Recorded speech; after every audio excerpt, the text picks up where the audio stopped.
can eat dead bodies to replenish health, but no longer use bandages or snake oil, less detected by enemies. So the zombie class is at dead bottom of this list for one reason. The effect where you can eat corpses only gives like 5% or 10% health, and eating the corpses take a while too, and different enemies don't even give more health. The effect where you get less detected is useful if you're doing the pacifist or unkillable challenge, but some are still better, and you can also not use snake oil or bandages, making it easier to get killed. A defense specialist focused on fortification spawns with items that they can use to defend the trade. The Lamo class is probably 6.9 times better than zombie. You start with a helmet which can swallow up a small horde of zombies' attacks, 3 metal sheets and 3 barbed wires. You can use this to set up an early game defense where zombies cannot get you in the driver's seat and only you can enter. This is pretty much all you need for a train defense if you aren't going crazy, and if you are going crazy, watch my other video where I built the strongest train.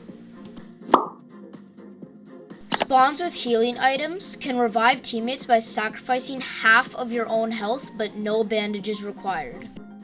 The doctor spawns with 2 bandages and 2 snake oils. Reviving your teammates with half your health is OP, and I don't know if this glitch still exists, but if you die and you're on a solo run, you can revive yourself by holding E when the pop-up shows when you're near your body. It's kind of OP since you can basically revive yourself every time, but if that got patched, then the snake oils carry this, and it can help you raid the first town and maybe the second without dying. Spawns with coal has a headlamp that always provides light to an area. The miner spawns with 2 coal and a mining helmet. Now, if you've ever played Dead Rails, you know that when it's dark inside a building, it's literally impossible to see, and you might have to waste a Molotov or holy water to gain light. The mining helmet fixes this by having a light on your head with decent light and range at all time. You also get 2 coal, which is enough for the first town and halfway to the safe place. A heavily armored warrior with exceptional defense, movement speed reduced by 20% due to weight of armor. Now, Ironclad would have been in the top 5 of the best classes because it spawns with all the armor in the game, but you move 20% slower, which makes it very hard to raid towns and special buildings. If you know how to move around correctly and what buildings to skip, this could be a top 5, but most people who play this game are kind of dumb, including me. Spawns the player with a revolver, ammo, and a tamed horse. The cowboy is one of the more useful classes for raiding towns. You start with a gun, ammo, and a tamed horse. You can traverse towns quickly with the tamed horse and clear them in less time. This will carry you, literally, for the first 3 towns before it gets literally useless because you'll probably have a rifle and your horse won't be really useful anymore. Collect money bags for 1.5 times more, but you're 10 times more likely to be struck by lightning.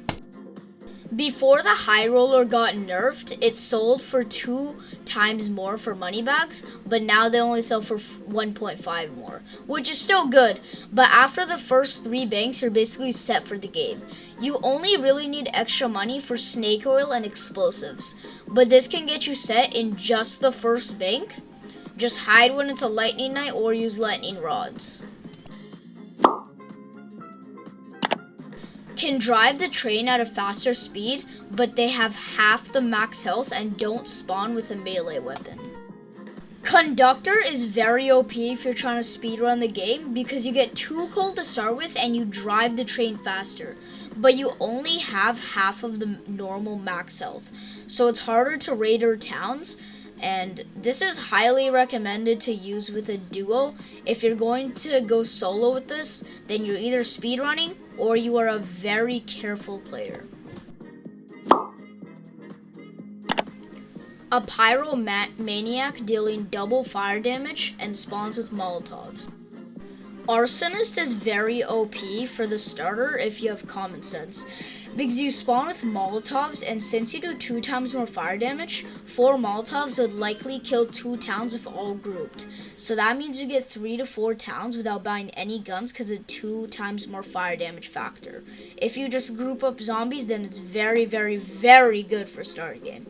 It's also good for the castle because of the damage and just bombs, and just have a lot of Molotovs, but the final outlaw base, you'll probably be using a gun from getting them too close. Immune to lightning strikes. Priest is basically arsonist but better. You're immune to lightning strikes, and you can raid the first 4 or 5 towns if used correctly. Because you spawn with 2 crucifixes and 2 holy waters, and both of these do more damage than a Molotov. This is also useful if you're fighting Nikola Tesla, because once you flick the lever at the lab, lightning strikes happen more frequently until you kill all the zombies, which they keep jumping you, so you might get hit. Increased movement speed and melee damage, but takes damage in direct sunlight. Vampire is got a buff, and you spawn with the vampire knife, which, if you don't know, has a lifesteal. Basically, however much damage you do, you get that much health, and you have increased melee damage with the class, so more health. And you get movement speed, which is faster than a horse, and crazy fast with 3 snake-os stacked on top of that. But you do take damage in direct sunlight. If you just shelter yourself during the day and attack during night, then hit people for heals, you are set. But it's also very risky to fight during night because of, like, you can't see, and mobs also can spawn. The lower your health is, the more damage you do. Survivalist got a nerf because of how OP it is, but it's still the best. You spawn with the advanced weapon of the 2, which is the tomahawk, and if you are a green HP after getting red HP, you do way more damage. It's very risky, but worth the reward. You can 1-tap vampires to the head with rifle, and 2 to 3 tap werewolves on the head with a rifle. And outlaws get 1 to 2 tapped on the body. The freaking body on a rifle. It's crazy OP if you're speedrunning towns and special buildings, but you have to stay low to do the damage, so high risk and high reward.